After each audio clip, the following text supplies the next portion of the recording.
ज़ाती इख्तलाफात सब चीज़ें पीछे छोड़ कर हैं।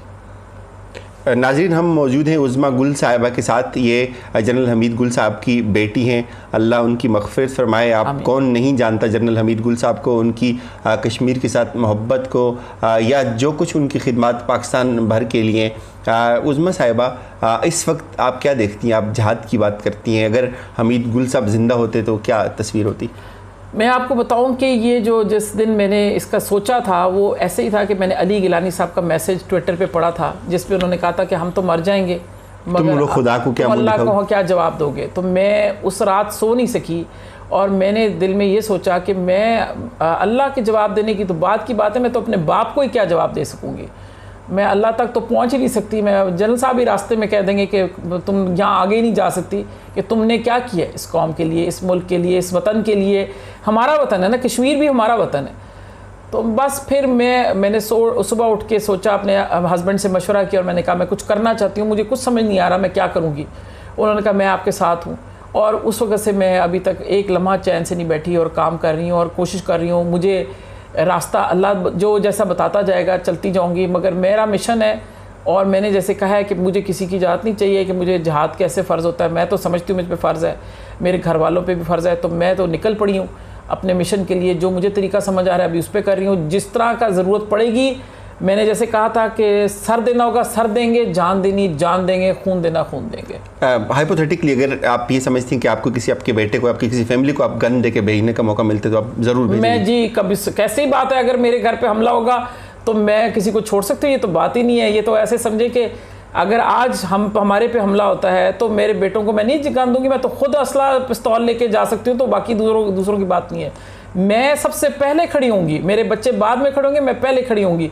इसलिए कि जब मुझे अकल है, मुझे समझ है कि ये कितना ज़रूरी है हमारी आइंदा नस्लों के लिए, तो हम जैसे उम्र के इस हिस्से में पहुँच गए कि जहाँ हमसे ये काम मुश्किल है, हमारी ट्रेनिंग नहीं है, तरबियत नहीं है, मगर मैंने बचपन में यंग एज में मैंने कमांडो कोर्स किया हुआ है। मुझे मेरी इतनी है कि अगर मुझे ज़रूरत पड़ेगी तो आप मुझे कहीं पीछे नहीं पाएंगे। ये जनरल हमीद गुल साहब की जो कमिटमेंट थी कश्मीर के लिए, उसके बारे में कुछ फरमाइएगा। जी, जनरल साहब तो मैं आपको बता नहीं सकती कि मुस्लिम उम्मा के लिए और कश्मीर के लिए, अफ़गानिस्तान के लिए और हर इस्लामी मुल्क के लिए, चेचन्स के लिए, चेचनियंस की जो थी पूरी मूवमेंट, हर चीज़ के लिए उनका तो दिन और रात वक्फ था। और हमें बल्कि कई दफ़ा एहसास होता था कि हमारे लिए वो टाइम नहीं निकाल सकते और हमारी खुशियों के मौक़ों पे भी वो उसी वक्त मसरूफ़ होते थे और हर वक्त काम करते रहते थे।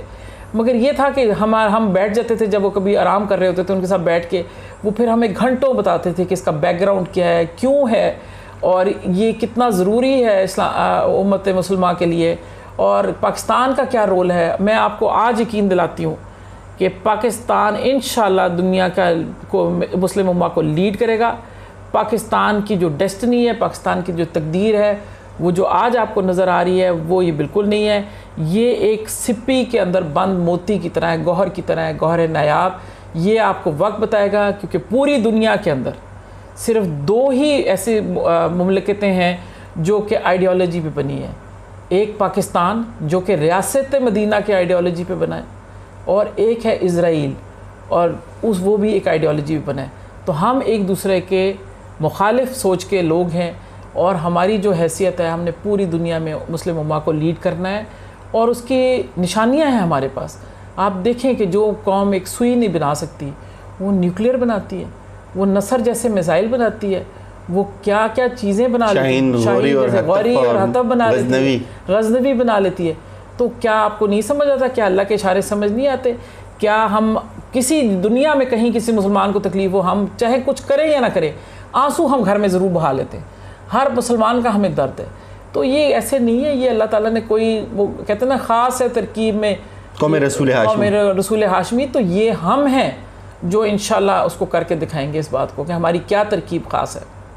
आपकी ये जो जहाद का ये जज्बा है, ये जो पैशन है, ये आपकी तरबियत का हिस्सा है, जनरल हमीद गुल साहब के अफकार का हिस्सा है, या आपका ज़ाती कुछ सेल्फ मोटिवेशन है? मैं आपको बताऊँ दोनों तरफ से। एक तो ये कि वालिद की वजह से तो जहाद समझते थे, जहाद की कई रमज़ें, कई बातें कि क्यों है जहाद और जहाद में कैसे ज़िंदगी है। क्योंकि हम समझते हैं जहाद में ज़िंदगी है, क्योंकि अगर आप जहाद करेंगे, आप जालिम का हाथ रोकेंगे, मजलूम को बचाएंगे, तो ज़िंदगी दे रहे हैं ना आप किसी कौम को या कुछ लोगों को या जिनका भी है।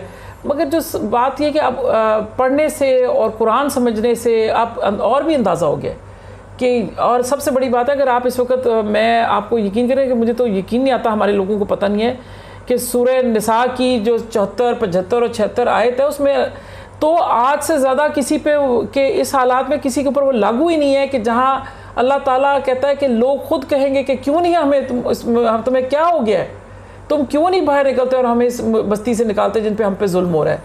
तो हमें तो सूरह निसा की अगर 74, 75 और 76 आयत ही पढ़ लेंगे ना तो उसके बाद हमें समझ आ जाएगा कि हम पे जहाद फ़र्ज़ है और हमें इसमें तो कुरान समझने से बहुत समझ आती है। ज़ाहिर है वालिदैन का भी तरबियत का असर होता है, बताते भी हैं, मगर सिर्फ बताने से नहीं होता। कुछ चीज़ें आप जब समझते हैं और आप उस नतीजे पे ख़ुद भी पहुंच जाते हैं कि हाँ उन्होंने सही कहा था, तो मज़ीद आप उस अपने मौक़िफ़ पे कायम हो जाते हैं, मजबूत हो जाते हैं। मैंने आपसे सवाल किया था कि ये सानिया अगर हमीद गुल साहब ज़िंदा होते तो हो जाता, तो उनका क्या इस पे रिएक्शन? मैं तो समझती हूँ कि जनरल साहब का दिन और रात उन्होंने तो ज़मीन आसमान एक कर देना था और कोई जगह नहीं छोड़नी थी कुछ किसी मामला में। और उनको तो पूरी हिस्ट्री पता थी, उनको तो इंडिया के पुराने हिस्ट्री, अगर आपको उनके पढ़े, एक आर्टिकल उन्होंने लिखा था 1998 में, जिसमें उन्होंने उसका आर्टिकल का टाइटल का नाम, उसका टाइटल ही ये था कि दफ़ा 370 इंडिया की मौत है, बीजेपी की का सबसे तरकश में सबसे जहर तीर है। तो आपको वो तो उनको पता था, वो तो बस ऐसी बातें, उनकी नॉलेज थी, विजडम थी, बसीरत थी कि आप हैरान हो जाएंगे। अब तो मैं वो बातें आज आप उनके कॉलम्स में इंशाल्लाह उसको आप कभी मौका आएगा तो कहीं पेश भी करेंगे कि वो किस तरह वो कॉलम्स पढ़ने वाले हैं और वो बात किस तरह है कि आपको लगेगा कि जैसे वो देख रहे थे, उन्होंने अपनी आंखों से वो सब कुछ होते देखा और उनको पता है क्या है। मगर साथ ही साथ उन्होंने हमें कश्मीर की आज़ादी की खबर भी दी थी और मैं समझती हूँ कि जहाँ उनकी वो बातें सारी सही से साबित हुई हैं तो यकीनन इंशाल्लाह ये खबर भी साबित सही होगी। वो उनकी कुछ अफकार जिनसे हम आगाह हैं कि भारत जो है वो कश्मीर से जलील होकर निकलेगा और कश्मीर फिर जो है वो जहाद से ही उसका फैसला होगा कश्मीर का, ये वो और उन्होंने कहा कि अगर कश्मीर के लिए हमें तीसरी जंग भी लड़नी पड़े तो उसे गुरेज नहीं करना चाहिए। तो बिल्कुल नहीं करना चाहिए गुरेज। क्यों गुरेज करना चाहिए? हमें किस चीज़ का खौफ है? हम तो एक न्यूक्लियर पावर है, हमारे पास दुनिया की बेहतरीन फ़ौज है, हमारी मोस्ट तरबियत याफ्ता, हमारे पास मुजाहिदीन का एक अंबार लगा हुआ है, हमारे एक गांव और मोहल्ले गली मोहल्ले के अंदर जो है हमारे नौजवान जो हैं वो इतने मोटिवेटेड हैं। हमें तो किसी चीज़ की कमी नहीं है, हमारे पास सेहत है, हमारे पास अल्लाह का शुक्र है कि रोज़गार है, लोगों के पास इतना है कि लोग इतने महंगे टेलीफोन मोबाइल फ़ोन ख़रीद लेते हैं, बच्चों के पास, लड़कों यंग उम्र के लड़कों के पास मोटरसाइकिलें हैं। तो क्या चीज़ हमारे पास की कमी है? घरों में रहने के लिए ठीक है, गुर्बत है हमारे पास, मगर ऐसी गुर्बत नहीं है कि हमारे लोग 28 दिन से भूखे रहें। ऐसी गुर्बत नहीं है कि हमारे यहाँ कि हमारी बहनों बेटियों की इज़्ज़त लोग करें और हम कुछ ना कह सकें। हमारे पास ज़रूर मामलात उस पूरी तरह भी लोग इतने खुशहाल नहीं है, मगर मेरा तो ख्याल है कि खुशहाली जो है वो कमज़ोरी की तरफ लेके जाती है। आप अगर इन सब चीज़ों को छोड़ देने पे तैयार हो जाएं, तज देने पे तैयार हो जाएं, तो हमें कौन रोक सकता है? हमने पाकिस्तान बनाया है, उस वक़्त इंडिया के मुंह से हमने खींच के अपना ये खित्ता ज़मीन जिसमें हम आज़ादी से अपना मज़हब और प्रैक्टिस कर सकते हैं, ये खींच के निकाल लिया। तो अभी कश्मीर कौन सी बड़ी बात है? जिस दिन हमारा ये किबला सीधा हुआ, इंशाल्लाह आप देखिएगा कि हम कैसे क्या करके दिखाएंगे। लोग यहाँ ये कह रहे हैं कि पाकिस्तान की मीशत शायद इस काबिल नहीं है कि हम जंग लड़ सकें, इस पे क्या कहेंगे आप? मैं ये कहती हूँ कि ऐसी मीशत का क्या करना है जो 72 साल से तो ठीक नहीं हुई, तो अब इसको ये बहाना लगा के कि मीशत ठीक नहीं हो रही इसलिए नहीं है, तो आप मीशत ठीक करते तो कोई और हुक्मरान आके लूट के ले जाता है। हमें क्या करनी है ऐसी मीशत? हम गरीब भले, हम कमज़ोर भले, हमें ठीक है, मगर अब इज़्ज़त से तो रहेंगे। इज़्ज़त की रोटी खानी हमें ज़रूरी है। हमने अपने बहन भाइयों को अपनी बहनों की बेहरमती करा के हमें जीने से मरना ही अच्छा है। मीशत गई भाड़ में। अभी आखिरी सवाल, आप जो अभी नेक्स्ट सेशंस करने जा रही हैं उस पर हमारी ऑडियंस को अगर आप कुछ कहना चाहें तो। मैं जी नेक्स्ट सेशंस करना जा रही हूँ, मुख्तलिफ सेमिनार्स लोगों को इकट्ठा करने के लिए, क्योंकि हमारी नई नस्ल को, बहुत सारों को ये पता नहीं है कि कश्मीर हमारे लिए क्यों इतना इम्पॉर्टेंट है और जहाद क्या है और इज़राइल की क्या रिकग्निशन के ऊपर बात हो रही है और मुस्लिम उम्मा के मसाइल जो बिल्कुल लोगों ने ये समझ लिया है कि चूँकि उनके हुक्मरान ऐसे हैं तो गिनती के चंद हुक्मरान अगर बीच में सही ट्रैक से हटे हुए भी हैं तो इसका मतलब ये नहीं है कि उम्मत हमारी जो है ख़राब है या हमें उम्मा का कॉन्सेप्ट रिडंडेंट हो गया है। मैं नई नस्ल को सारों को बताना चाहती हूँ, समझाना चाहती हूँ, लेक्चर्स देना चाहती हूँ, एक मूवमेंट चलाना चाहती हूँ जिसमें उनको आगाही हो।